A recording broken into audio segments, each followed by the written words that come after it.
رضا الله تعالى شفاعة رسوله وخليله وحبيبه محمد صلى الله عليه وسلم خاصة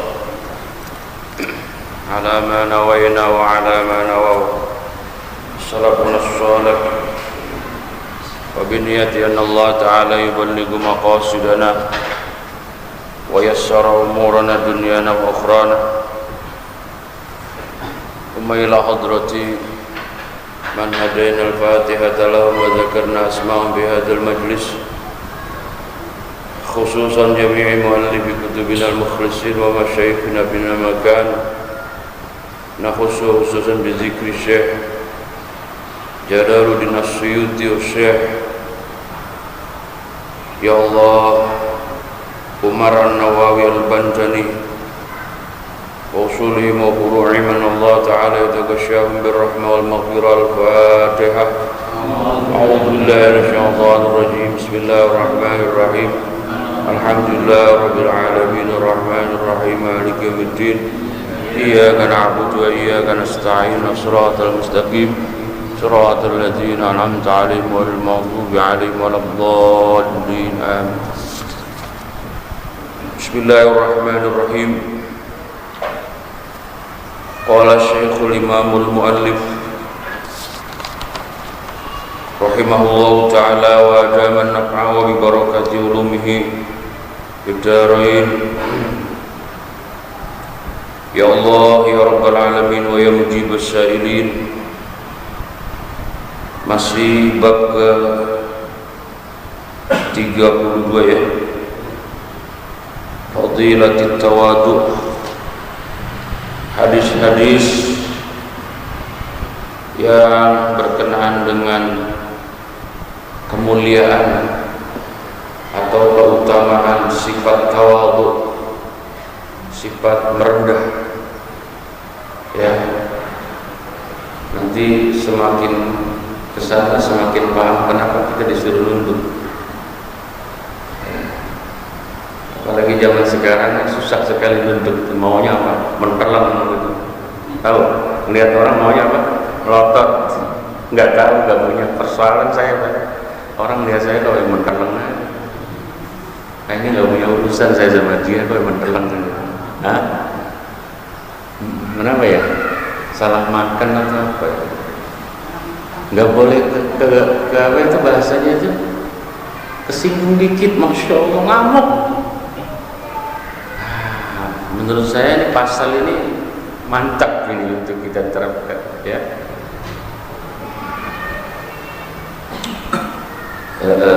Nah hadisnya sudah menjelang akhir. Wa qala, bersabda siapa Nabi alaihi salatu wassalam, tih bikastrin fasukun, begitu kalau kitab saya ya Ustaz ya, dibaca kasrah taknya, fasukunin kemudian dibaca sukun huruf ha. Tih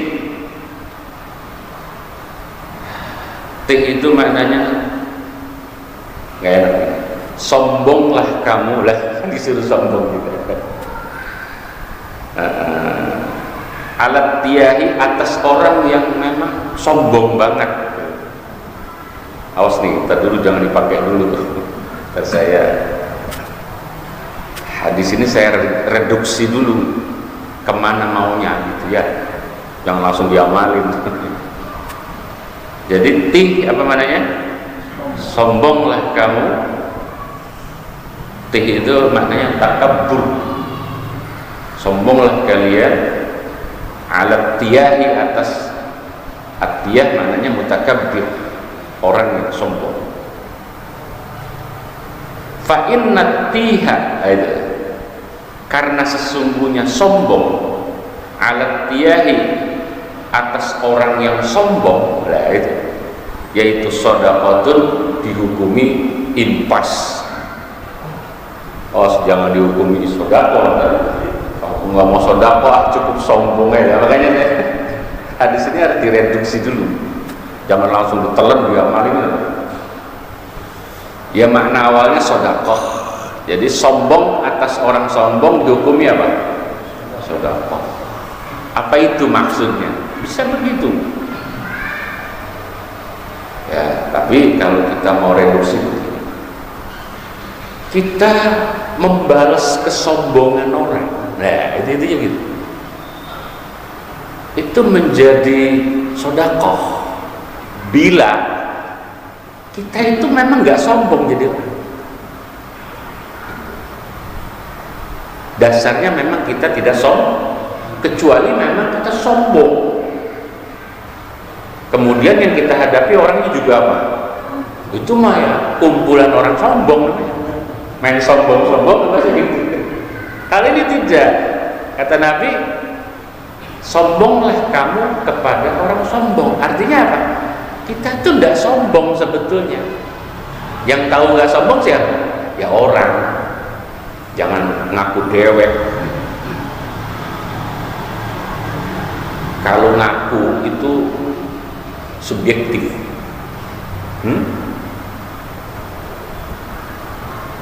Boleh nggak saya ngomong saya ini tua? Kalau orang Jawa bilang tuek, boleh nggak? Bisa saja, karena memang sudah mulai tumbuh apa? Bintik-bintik putih. Tapi sesekali saya bilang saya ini masih muda.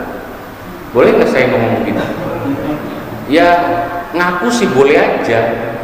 Tapi kan dengkul apalagi itu, jari-jari nggak bisa dibohongin ya. Apa? Ada. Jadi tentang perilaku orang, sifat orang, jangan tanya langsung kepada dia, maka dia tidak akan mau ngaku. Pengakuan atas apa? Sifat orang itu kalau keluarnya dari diri seorang, maka hasilnya akan subjektif. Subjektif itu ya tidak bisa dipertanggungjawabkan. Tapi kalau kita tanya sama tetangganya, sama temennya, bapak itu sombong gak sih? Oh enggak. Berarti apa? Memang kita enggak sombong. Jadi sombong artinya memberi pelajaran kesombongan atas orang sombong, supaya orang sombong itu jadi apa? Hilang sombongnya. Itulah sedekah. Nilai sedekahnya ada di situ. Bukan artinya memang kita sama-sama sombong, sama-sama sombongnya tidak ada nilai sedekahnya, tidak ada. Terus juga jangan begini, lu kagak sedekah bang, nyebelin apa itu? Tadi pagi gua habis sedekah, gua sombongin aja terus. Bukan begitu, nanti lain anunya, lain apa jadulnya beda. Ya Allah, ini memang ngaji hadis ini kalau ini Hatam ini kan kita ganti kitabnya, namanya Al-Jami'us Shaghir. Ini kayaknya udah tinggal berapa pertemuan ya Hatam? Mau puasa ya soal Hatam ya. Jadi gantinya nanti kitabnya namanya apa? Al-Jami'us Shaghir. Agak tebal kan? Saya perkirakan akan Hatam 10 tahun. Udah, jangan bikin hatamnya. Yang penting kita ngaji. Lanjut hadis berikutnya. Wa qala, bersabda Kanjeng Nabi sallallahu alaihi wasallam, ra'sut tawadhu'i, adapun pokok atau asalnya sifat tawadhu yaitu ayyabtadi'a, bahwa memulai iaman bisalami dengan mengucap salam, alaman atas tiap orang, gitu maknanya.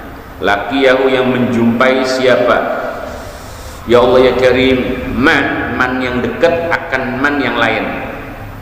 Dua man ini. Alaman atas orang, laqiyahu yang menjumpai siapa man yang memulai salam akan man yang itu, minal muslimina, di kalangan orang muslim, fil majalisi, pada beberapa tempat duduk. Standar orang itu punya sifat tawadhunya setinggi apa, kualitas tawadhunya itu bagaimana, lihat saja sehari-hari. Ketika dia lebih dulu mengucap salam kepada yang lain, maka itulah yang paling tawadhu. Karena saya perhatikan tuh nggak ada nilai gengsinya. Kita tuh kadang-kadang kan gengsi. Tuan gua masa gua yang salam dulu. Itu gengsi itu akhirnya jadi penyakit. Ada dua orang bertemu, berjumpa, si A dan si B. Siapa yang Allah ampunin dosanya lebih dulu? Yang paling dulu menyampaikan salam, assalamualaikum. Itu tidak ada pertimbangan umur, tidak ada pertimbangan ilmu, tidak ada pertimbangan nasab. Islam itu hebatnya begitu, nggak pernah mempertimbangkan itu. Kayak gua masa gua duluan sama orang kerek, nggak boleh begitu, nggak boleh. Ya, sifat tawadhu itu nggak mengenal tadi. Nggak mengenal apa tua, nggak mengenal apa ilmu, nggak mengenal nasab termasuk kekayaan. Saya itu sering beruntung, minimal diuntungkan lah bahasa. Saat pulang dari pengajian, saya lebih dulu mengucap salam. Kenapa? Bapak-bapak kan jalan, saya naik motor. Bapak-bapak kan nggak ngeliat saya. Assalamualaikum, belum saya iya. Sering kalau pulang haji itu bawa-bawa jalan ya, jalannya kan seorang yang lihat ya, kecuali bapak punya spion, Ustaz lewat. Dan saya kan tahu ini habis pulang haji dia, kalau itu ya, macam-macam lah bahasa. Itu saya diuntungkan. Besok-besok jangan pulang dulu kalau Ustaznya belum. Nggak begitu. Nggak begitu ya. Ustadz urusannya banyak, lama banget tungguin belum juga pulang. Saya memang agak lama kalau selesai ngaji itu karena perabotan yang harus saya pakai banyak, pakai jaket, pakai helm, padahal cuman ke kampung Raden Gandaria tuh traiknya. Emang dari dulu lagunya begitu, resep aja gitu. Kayaknya saya kalau begitu denes banget gitu. Ya apalagi memang harus ke majlis tertentu yang memang pulangnya ya itu lebih sering kayak gitu. Awalnya sih memang karena jarak dan malam, karena dulu waktu pesantren saya pernah diponis jantung waktu mondok di Jawa. Ya alhamdulillah sudah sembuh. Ya jaga-jaga aja lah, mudah-mudahan sehat gitu ya, doain Pak. Nah jadi aslut tawadhu standar ya, orang itu punya sifat tawadhunya kayak apa, lihat saja siapa yang lebih dulu mengucapkan salam, itulah yang dinilai tawadhunya paling tinggi, tanpa mempertimbangkan tadi ilmu, apalagi harta, nasab dan umur. Ini ribetnya kalau bocah nih. Lagi-lagi saya diuntungkan, rata-rata bocah sini yang pada main di jalan saya nggak kenal. Nah bapak nih yang tahu di mana. Bapak assalamualaikum nggak bocah? Enggak. Mestinya assalamualaikum gitu Pak, assalamualaikum ya. Kalimat itu nanti tembus ke hatinya dia. Hatinya itu bocah yang lagi pada lagi assalamualaikum. Karena itu mengandung doa kan. Assalamu, keselamatan atas kalian para bocah. Boleh ditradisikan ya. Jadi kita lewat ada bocah, kecuali lagi mabok, jangan. Mabok doain gitu. Lewat aja udah. Kalau lagi mabok apa? Lewat. Pelaku-pelaku maksiat yang sedang mutalabbisan bil ma'as, yang sedang ngerjain maksiat, jangan diucapkan salam, jangan. Kecuali baru niat, nggak boleh. Ini romannya mau ngerampok nih, kelihatan sih udah bawa apa? Golok, boleh. Assalamualaikum. Nggak jadi tuh, Hah? Nggak jadi. Ini ada anunya, ada khasiatnya assalamualaikum itu. Dulu Kong Kiai ya, Kiai Nur Ali itu, ini cerita beliau langsung nih. Kalau pulang ngajar zaman dulu ya tahun 50 tahun 60, itu dari daerah Teluk Buyung, daerah Teluk Pucung, lewat Sasak. Sasak itu jembatan kan. Wah, zaman dulu namanya jembatan, ada yang punya, tahu ya, ada punya ya. Karena jembatan masih langka, sehingga kalau ada jembatan tuh ada yang punya, tahu ada yang punya. Ya siapa yang lewat itu harus apa? Kali waktu karena memang Kiai Nur Ali itu mungkin ngajarnya agak larut malam ya, zaman dulu belum ada Honda, belum ada Yamaha, jalan kaki. Kiai tahu itu segerombolan orang yang bakal membegal. Ya itu tadi, assalamualaikum, agak jadi begal tuh. Ini cerita koke langsung ya sama santri waktu itu ya. Saya penasaran ya, ini doanya apa ini Kiai bisa begitu? Ya, saya coba selidiki sama guru-guru senior ya, memang dahsyatnya kalimat itu. Tapi memang yang ngucapin Kiai, yang kebetulan Kiainya Jawara ya. Kiai Jawara, Kiai Ampuh, Kiai Jaduk. Terus beliau punya amalan langsung dari Sayyid Ali Alwi Al-Maliki yang terus diijazahkan kepada, ini udah pernah saya kasih belum ijazahnya? Hizbus Shaghir. Udah saya kasih? Belum aja tadi. Udah pernah kali ya? Udah pernah? Ada bukunya itu. Jadi harus dihafal Hizbus Shaghir.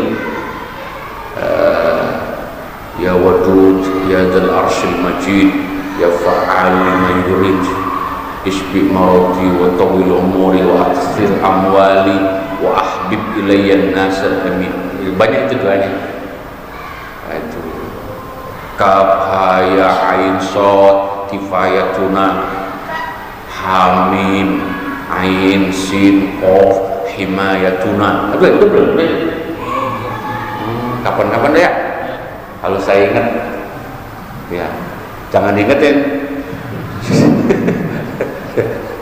Kapan-kapan ya.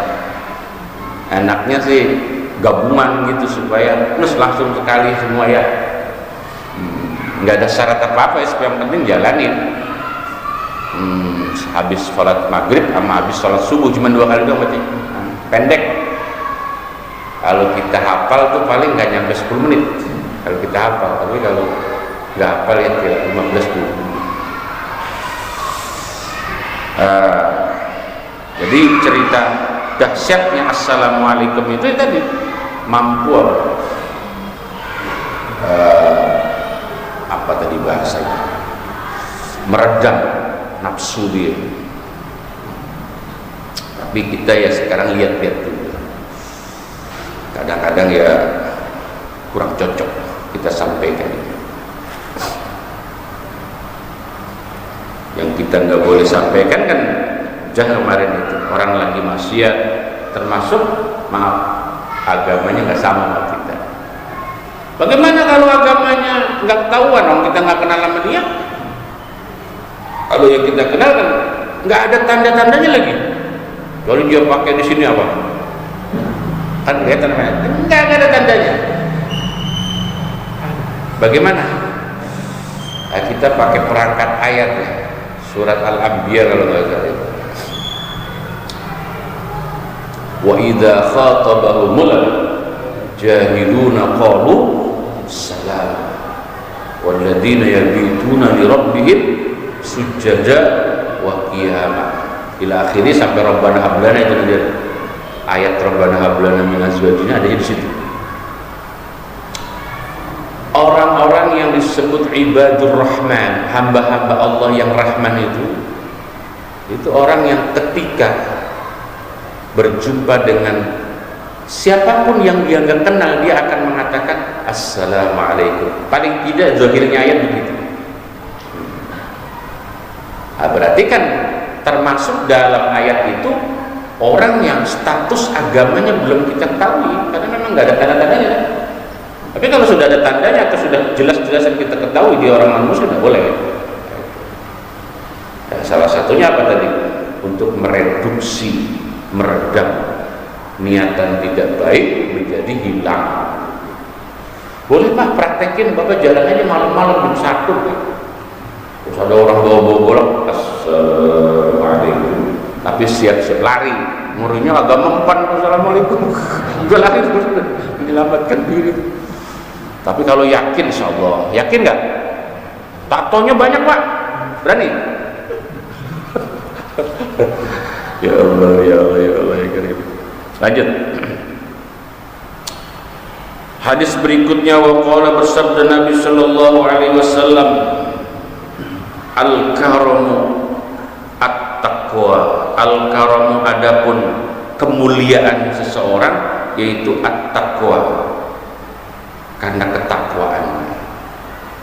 Jadi sifat mulia itu ada pada diri orang yang bertakwa.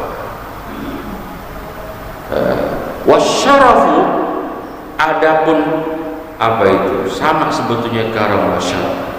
Kemuliaan yang lain selain takwa, yaitu at-tawadhu, orang yang memiliki sifat merendah. Ini kalau cara orang ngaji nahu namanya atful khas alal am, mengatopkan perkara yang khusus kepada perkara yang lebih umum. Karena ketika kita menyebut at-tawadhu, dia sudah include di dalam at-taqwa itu. Atau kalau kita mau paksain begini, saya meragukan ketakwaan orang itu.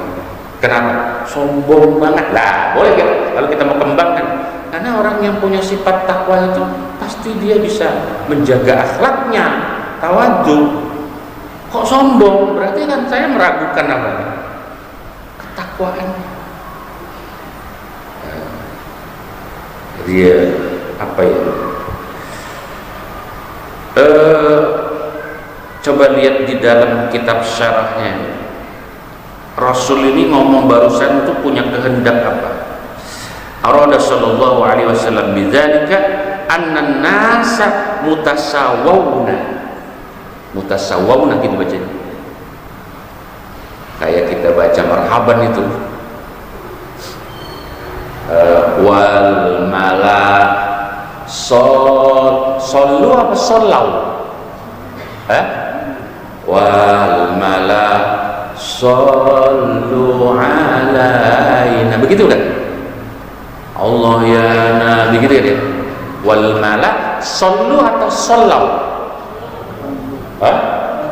Biasanya kita bacanya sallu, mestinya sallau, karena dia jadi khobar jumlah dari kalimat al-mala. Al-mala itu maknanya beberapa malaikat, yaitu sallau, pada berselawat mereka al-mala. Lah kebetulan sholat itu kan corok bina fi'il madinya, bina fi'il madi nakis, nakisnya wawi. Kalau solu berarti fi'il amr. Nah itu kan nggak cocok. Tapi orang selama ini bacanya apa? Wah malah solu.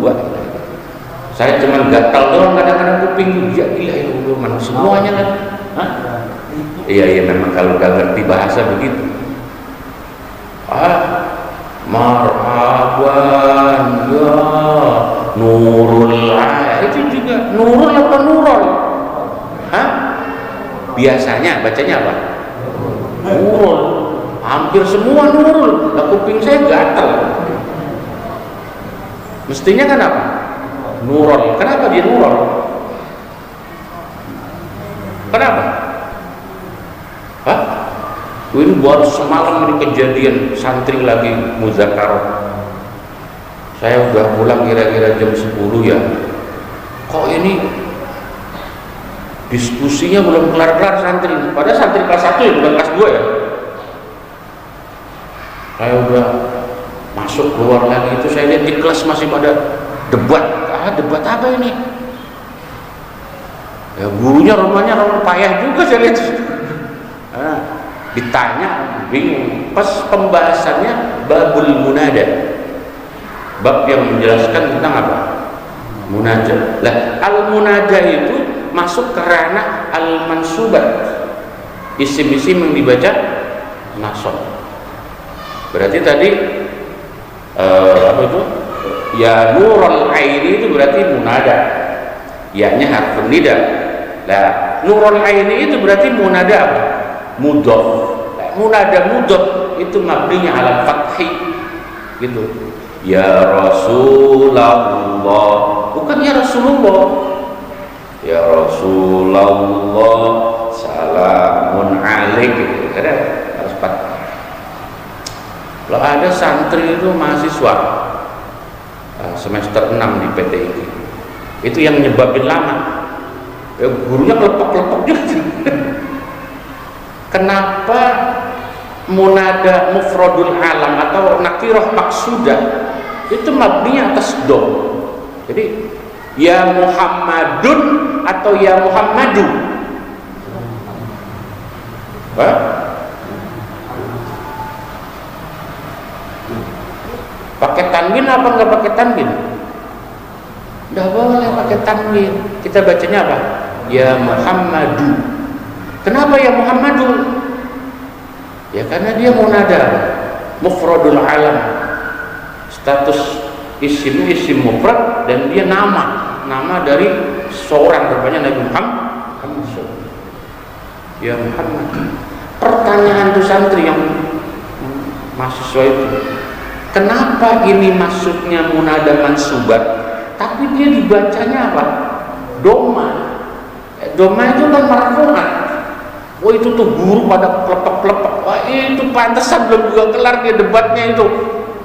Saya ngintip aja tuh dari jendela. Oh, ya saya kesian juga lah. Udah hampir setengah 11 belum kelar. Saya masuk aja ke kelas tuh. Mana pakai kaos oblong doang saya masuknya. Ya biarin dah. Pegang apa itu ente? Taswek. Coba dia taswek. Taswek itu sarahnya dari alfiyah. Oh, jadi ya Zaidu itu asalnya ya Zaid, ya Muhammadu asalnya apa? Ya Muhammadan atau ya Muhammadan. Lah kalau ya Muhammadan ini nanti akan tasyabbuh, akan serupa dengan ya Rasulullah. Harokatnya akan serupa dengan munadamu mudhaf. Lah akhirnya supaya tidak serupa, harokat Muhammadan dirubah jadi ya Muhammadu gitu. Makanya domahnya bukan harokat asli, jadi harokatnya harokat tasyabbuh, jadi lil farik, untuk membedakan mana munada mufradul alam dan nakirah maksudah, mana munada mudhaf ilaih atau syibhun bil mudhaf. Ya nggak penting-penting amat sih saya ceritain di sini, tapi paling tidak itulah pesantren, begitu kajiannya. Ya bocah kelas 1 udah debat begitu kan luar biasa ya, makanya orang ngaji nahwu udah puyeng duluan, susah memang ya. Mudah-mudahan santri di pesantren ya pada jadi nanti ya, itu bocah-bocah kita itu yang pada mondok, soalnya itu bakal jadi kader ya, bakal gantiin saya, bakal gantiin ustadz-ustadz yang lain itu yang jadi kampungnya masing-masing. Orang sini nggak ada, orang sini nggak ada ya, ada nggak? Ya, nggak perlu di kampung ini ada yang mondok supaya apa? Nanti jadi kader. Dah habis lebaran pondokin bocah dah ya. Ya Allah, Ustadz promosi aja, iya barangkali ada yang mau mondok. Nah, saya kan nggak nyebut di pondok saya, pondok mana? Pondok Ranggon boleh, pondok gede boleh. Yang penting pondok. Lanjut. Jadi statusnya orang itu sama saja. Saya sama bapak sama-sama orang, udah gitu saja. Nah, mulai berbeda lah gitu akhirnya. Sehingga kita nggak boleh merendahkan orang itu kan begitu. Karena kita sama dia sama-sama apa? Sama orang. Bapak orang bukan? Saya orang. Coba aja hidungnya pencet. Sama. Kecuali bapak nggak ada hidungnya, berarti saya kurang yakin bapak orang apa bukan. Ya mungkin makhluk yang dari mana kita nggak tahu. Kalau sama-sama orang, kata Nabi, an-nasa mutasawwaw. Berarti sama apa? Statusnya. Lah, wa anna ahsabahum innama hiya bi af'alihim la bi ansabihim. Cara nanti mulai berbeda, bahwasanya derajatnya manusia, Bapak dan saya akan berbeda derajatnya. Ya Allah ya Karim, ya Allah ya Karim, apa itu? Innama hiya bi af'alihim, itu nanti terukur dari amalnya masing-masing. Bapak bisa jadi, kalau saya tidak bisa, saya pastikan Bapak lebih mulia dari saya, itu saya pastikan. Kenapa saya begitu yakin Bapak lebih mulia dari saya? Karena Bapak lebih tua dari saya, betul ya? Betul kan? Ini kan orang tua semua yang pada ngaji nih. Orang kalau sudah tua, amalnya udah banyak, ya gitu. Nah, saya kan masih muda, berarti amalnya masih sedikit. Itulah kenapa wahai anak muda, hormati orang tua. Karena apa? Dia amalnya sudah banyak. Kalau cara buku itu di sono di langit, bukunya udah berapa biji, harus tiap tahun ganti. Nah, itu saya berhusnuzan Bapak lebih apa? Mulia dari saya. Sama yang bocah ini, yang kecil, saya berhusnuzan bahwa ente lebih mulia dari saya. Lah ini Ustaz, mau dalil apa lagi? Ada dalilnya itu. Kenapa? Ente lebih mulia dari aneh. Kenapa? Dosa ente lebih sedikit dari dosa aneh. Betul gak? Kenapa? Lah saya kan lamaan daripada dia hidupnya. Orang kalau udah lamaan berarti dosanya apa? Menyakan. Udah pikirin deh tuh.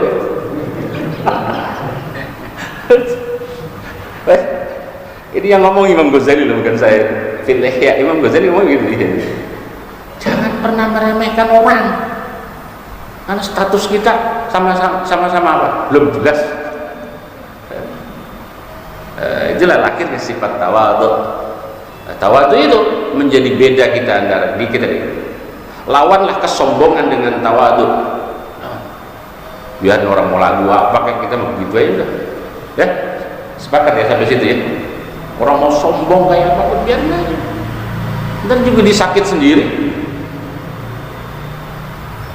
Orang sombong temannya banyak apa sedikit? Bapak sekarang temannya banyak apa sedikit? Kalau sedikit berarti ya dia belum tentu juga. Ya Allah, la bi ansabihim. Jadi kemuliaan atau derajat seorang itu bukan karena nasabnya, tapi apa? Karena amalnya. Maka kita nih yang muda jangan sekali-kali ngagul apa itu terkait kemuliaan karuhun kita. Lu gak kenal gue ini siapa? Emang siapa lu? Gue masih keturunan Raja Mataram. Waduh, yang raja siapa? Kau tahu Raja Mataram hidup kapan kita nggak tahu. Lah dia jangan membanggakan itu. Nasab itu terkait itu udah nggak keren. Justru kalau memang kita dari keturunan orang mulia, jaga kemuliaan itu, jangan rusak jalur itu. Kita ini kalau diurut misalnya binnya bagus semua nih ke atas, itu harus dijaga kemuliaan, jangan mencoreng nama baik karuhun kita. Itu beratnya kalau orang nasabnya bagus ke atas tuh. Mendingan anak soleh dari bapak yang bejat atau anak brengsek dari bapak yang soleh, dengan mana?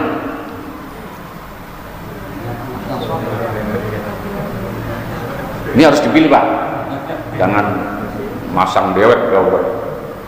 Bocahnya brengsek nih, bapaknya ustad, yang satu bapaknya pemabok tapi dia soleh, anaknya iya dong, mendingan mana tuh? Anaknya soleh. Ya udah saya mah nanya, yang tugas jawab kan bapak.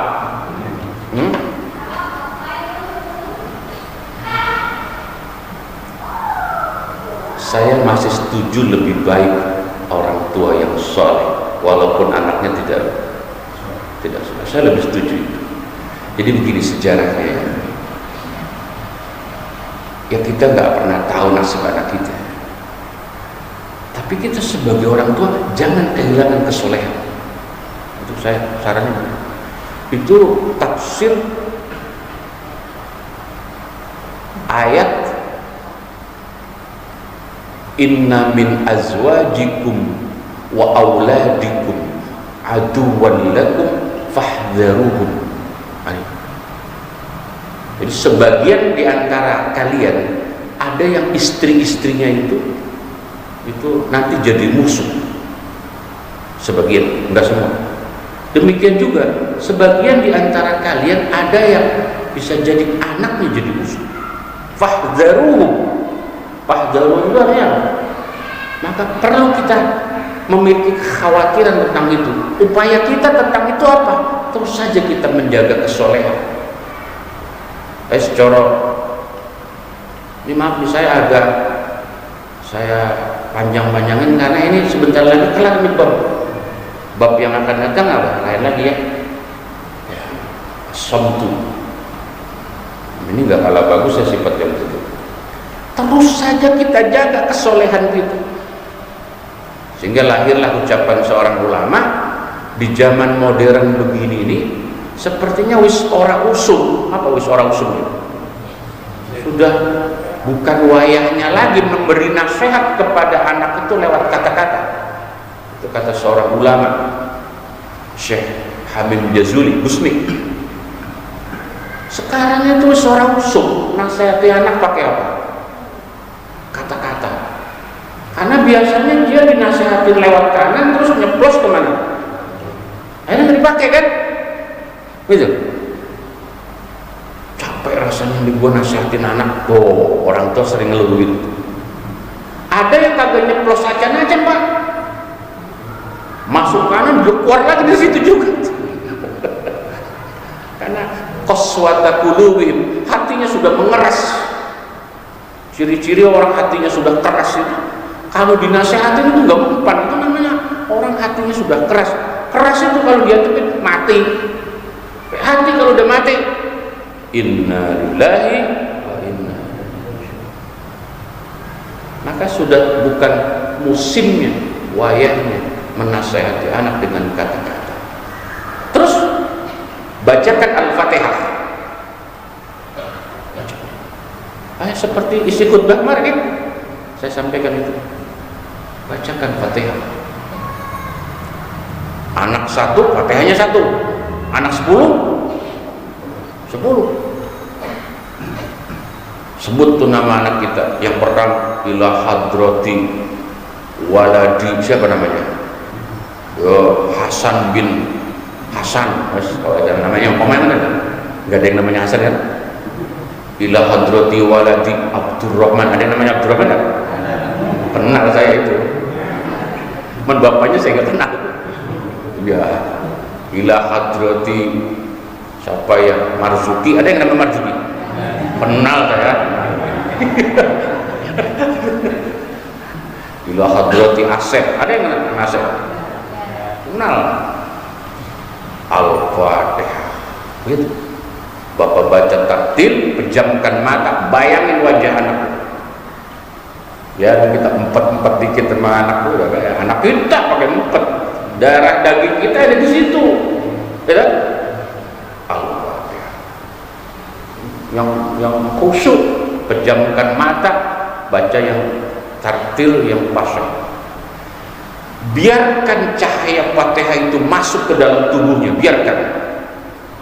Nanti dia yang akan membangkitkan si anak itu supaya dia mau sholat, supaya dia mau ngaji, supaya dia mau terus saja. Walaupun belum kelihatan, biarin. Bisa jadi baru kelihatannya pas kita mulai sakit parah. Karena kan biasanya kan begitu ya. Ada bocah badar banget, itu baru sadar ketika orang tuanya sudah jatuh. Kita harus optimis. Bacakan Fatihah. biar mukjizat Fatihah itu masuk ke dalam ruhnya, sehingga ruh yang diisi Fatihah itu akan berontak untuk perbuatan yang tidak bagus. Nah, itu ijazah dari Syekhi wa murabbi ruhi Syekh Habib Jazuli Usmi Mursyid Zikrul Wafid. Bacain tuh, udah saya ijazahin ya. Apa itu? Ila hadrati waladi apa? Anak saya. Oh ya, ila ruhi boleh, ila hadrati boleh. Pakai bahasa Indonesia boleh. Ya Allah, buat anak saya Abdurrahman bin siapa, tahu namanya bapaknya itu aja, bin siapa gitu. Tapi nggak pakai bin, orang yang nyebut bapaknya ya. Iya, kepada anak tersayang saya Abdurrahman Al-Fatihah. Yang pas ya, ya dong, karena manjur atau tidak manjurnya khasaisil Quran, khasais itu khasiat Al-Quran, itu tergantung kepada cara bacanya. Jadi jangan sampai mukhil, jangan sampai ada lahnun, jangan sampai ada salah baca, hurufnya keliru. Keliru bagaimana memanjur, membacanya keliru. Yang kedua apa? Yaitu sambil pejamkan mata supaya dapat.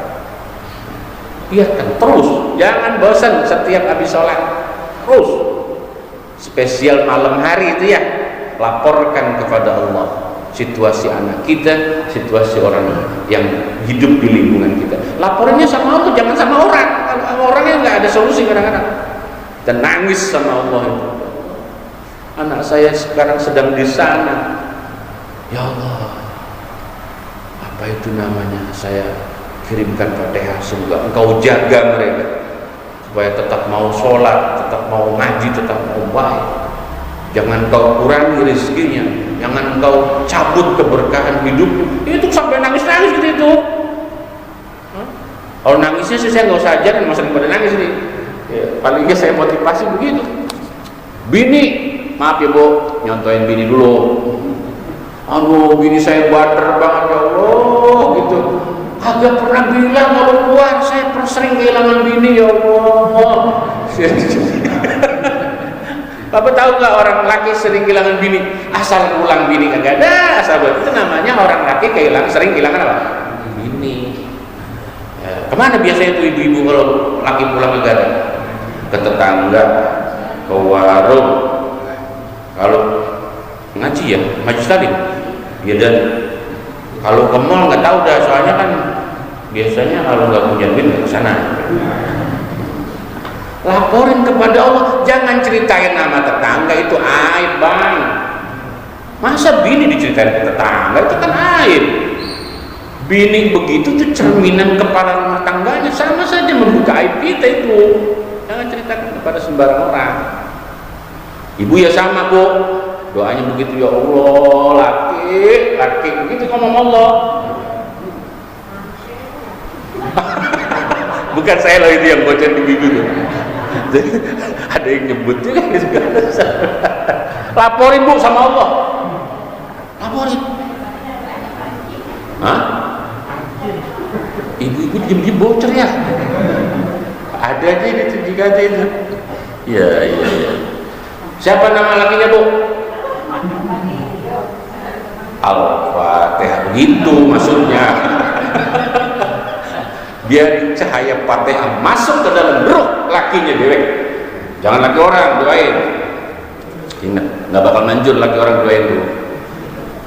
Walaupun mantan ya, boleh itu. Astagfirullahaladzim. Iya, kecuali status kita sudah duda, yang sana janda boleh kalau gitu. Bisa jadi juga itu. Mahabbah itu semar mesem itu. Lanjut. Wal yakinu, belum kelar ngomong ya. Adapun keyakinan yaitu al-ghina, kekayaan, atau bisa jadi orang yang kaya.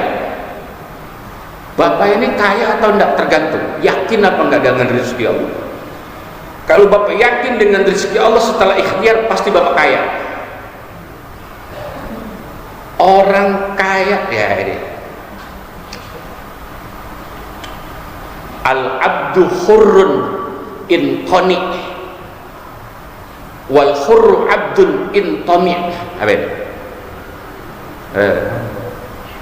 Al-abdu hurrun in qani wal hurru abdun in tami'.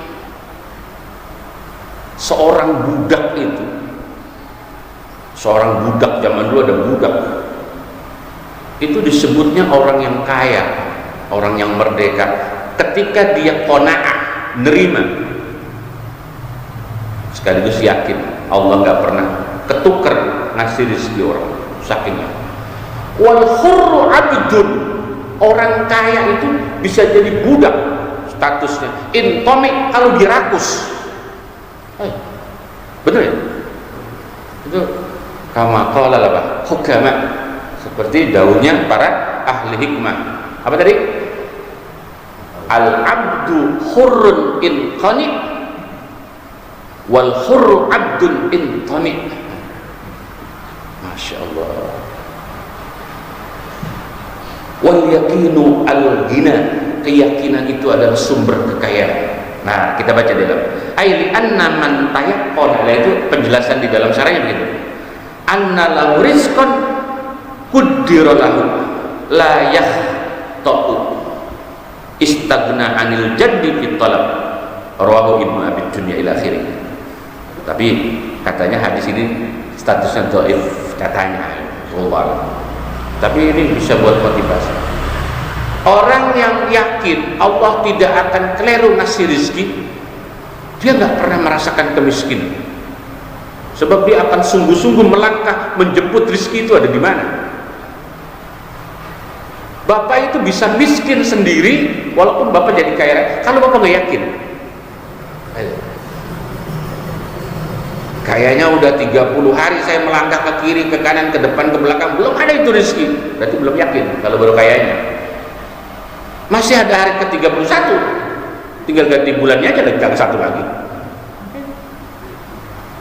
Karena setiap rezeki itu sudah ada takdirnya. Kecuali bapak mati, nah, kelar itu sudah. Belum mati terus saja itu jemput takdir itu. Maka saya kurang setuju kalau bapak itu saya mau orang miskin. Saya kurang setuju kalau ente ngaku orang miskin. Saya kurang setuju. Kenapa? Ente masih punya tenaga, ente masih punya pikiran, masih bisa menjemput rezeki. Bisa jadi menjelang wafat ente sukses. Kecuali ente mati dalam keadaan miskin, baru ente ngaku miskin. Takdirnya belum terjadi kok udah memponis miskin. Berarti emang pengen miskin. Yang dikhawatirkan justru dia akan putus asa. Nah itu, kalau sudah nyampe ke bab itu, na'udzubillah. Ada lah orang Islam putus asa, ada. Ya Allah, lanjut hadis terakhir. Wa qala, bersabda siapa Nabi sallallahu alaihi wasallam, di dunia ini banyak nikmat, Pak. Banyak nikmat sekali. Wa in ta'uddu ni'matallahi ya, Pak. Lah, saking banyaknya nikmat Allah ini enggak mungkin bisa menghitung. Afradnya itu tidak bisa. Satuan dari apa? Jenis nikmat itu sulit dihitung. Apalagi daqaiqun ni'am yang detail-detail itu susah sekali. Setiap nikmat itu pasti melahirkan rasa kecemburuan, kedengkian dan keirian. Bapak dapat nikmat, pasti pihak lain ada yang cemburu, ada yang iri, ada yang dengki. Itu wajar. Sama-sama datang dari Kebumen. Ada orang Kebumen sini? Mohon maaf Kebumen ya. Berkelana merantau ke Jakarta, yang satu sukses, yang satu belum sukses, timbang-timbang. Coba dah kalau yang sukses beli mobil, iri nggak? Yang sama-sama dari Kebumen, sama-sama makan lanting, sama-sama oh dia yang lebih sukses lah. Setiap nikmat yang diberikan Allah kepada seseorang pasti melahirkan kecemburuan, keirian dan kedengkian. Tapi ada satu nikmat yang tidak melahirkan kedengkian, kecemburuan dan keirian. Apa? Tawadhu. Tawadhu itu nikmat, anugerah dari Allah yang tidak bisa melahirkan kecemburuan. Lah, itu kata Nabi. Wa qala sallallahu alaihi wasallam, kullu dzi nikmatin mahsudun sahibuha. Kullu dhi nikmatin, adapun tiap-tiap nikmat, yaitu mahsudun, sesuatu yang didengkikan siapa sahibuha, pemiliknya nikmat, illa tawadu'a, kecuali orang yang tawadu. Boleh begitu. Atau begini, kalau tawadu dimanain orang, berarti hanya orang yang punya sifat tawadu lah yang nggak pernah iri sama orang yang dapat nikmat. Bisa juga manain begitu. Kalau tawadu kita manain orang, tapi kalau tawadu kita manain sifat, berarti tawadu juga nikmat. Dua-duanya kena. Jadi orang yang Allah anugerahkan sifat tawadu itu kena kemuliaan dua sisi. Nikmat itu tidak bisa dicemburukan, dan orang yang punya sifat itu nggak pernah cemburu kepada nikmat orang lain. Nah, di sini posisi tawadu menjadi sifat yang mulia di sisi Allah dan di sisi manusia. Hampir semua orang suka dengan teman yang sifat tawadu. Coba saya ulang, hampir semua orang senang kepada teman yang tawadu. Hampir semua orang, ya. Kalau ada satu dua, gue sebel banget sama dia, tawadu banget, berarti dia bermasalah. Lama orang tawadu sebel, berarti dia bermasalah. Saya ulang, hampir semua orang senang bergaul sama orang yang punya sifat tawadu. PR-nya dipakai deh ya. Ntar kalau ketemu orang nunduk, ya, jangan sembarang bicara. Gitu. Jaga sifat-sifat itu. Wa qala sallallahu alaihi wasallam at-tawadu, adapun sifat tawadu. Nah, kan ini tawadu di mana sifat? Karena orangnya al-mutawaddi', yaitu min akhlaqil anbiya'i. La pantasan orang tawadu disukai, karena memang min akhlaqil anbiya, setengah dari akhlaknya para nabi. Mana ada nabi yang sombong? Gak ada. Semua nabi apa? Tawadu. Dari sekian nabi yang paling tawadu tidak lain adalah Nabi Muhammad. Nabi itu masya Allah. Kalau kita buka sejarahnya, itu sumbernya sifat tawadu ada di diri Nabi. Jadi pelajari Nabi sisi tawadunya, jangan perang mulu, ntar jadi perang mulu. Pak, Nabi pernah perang pakai tawadu, menang loh Pak. Berarti waktu menembak nggak jadi, bukan. Ada kesempatan untuk membalas, Nabi nggak balas. Cara kita, wah kesempatan lu tadi mau menonjok tuh buat tangkis, sekarang giliran lu gua apa? Hal kita, karena kita sifat tawadunya nggak ada. Ya, Nabi itu sering kali kasus daksur apa? Itu jelas-jelasan kasus bagaimana si puncak dari sifat tawadunya Nabi. Tidak punya hikdu, tidak punya dendam. Waktu Nabi mau dipenggal lehernya itu, tapi kan ya gagal. Tapi giliran Nabi yang memenggal apa? Buatan kita tebas itu. Maka tawadu itu termasuk setengah dari akhlaknya para. Sebaliknya lawannya tawadu kenapa? Takabur. Lah, wat takabbur, adapun takabur yaitu min akhlakil kuffar, termasuk akhlaknya orang kafir. Sombong itu akhlaknya orang kafir. Sombong ucapannya, sombong gestur tubuhnya, body language-nya ya saudara. Itulah kenapa Islam mengatur cara jalannya sampai kayak gitu.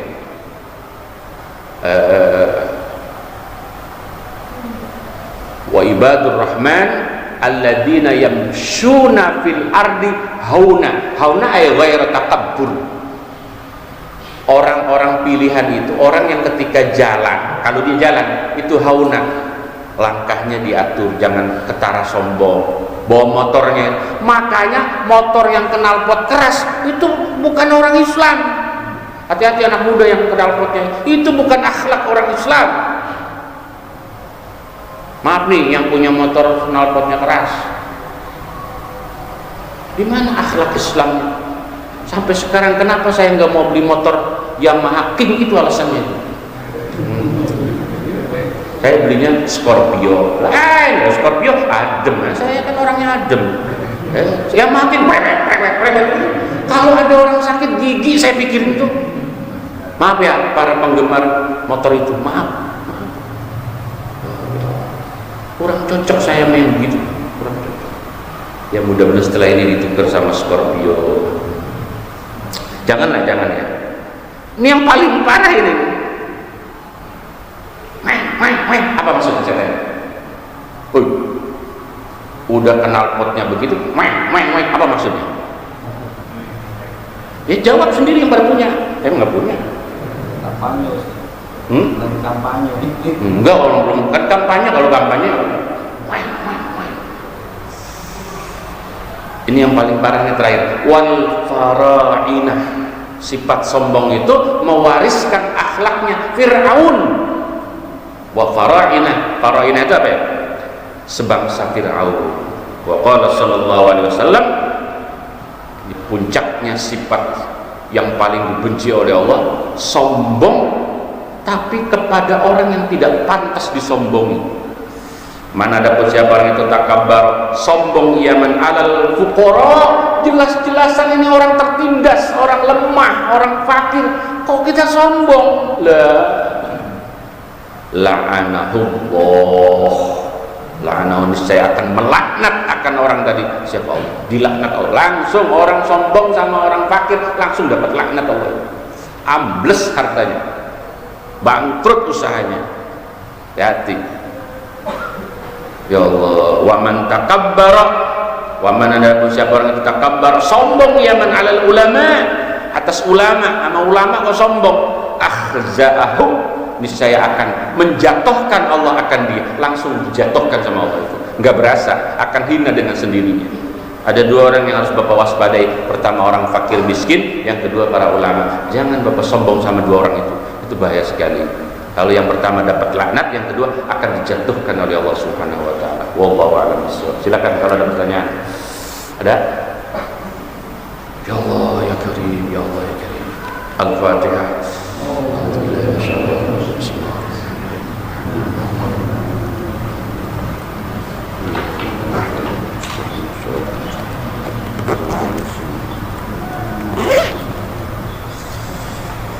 Bismillahirrahmanirrahim. Alhamdulillahirabbil alamin. Allahumma shalli ala sayyidina Muhammad wa ala ali sayyidina Muhammad.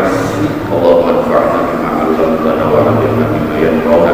Nas'aluka ilman nafi'an wa 'amalan mutaqabbalan wa rizqan halalan katsiran wa sallallahu alaihi wasallam Muhammad wa alihi wa sahbihi wa sallam. Alhamdulillahirabbil alamin.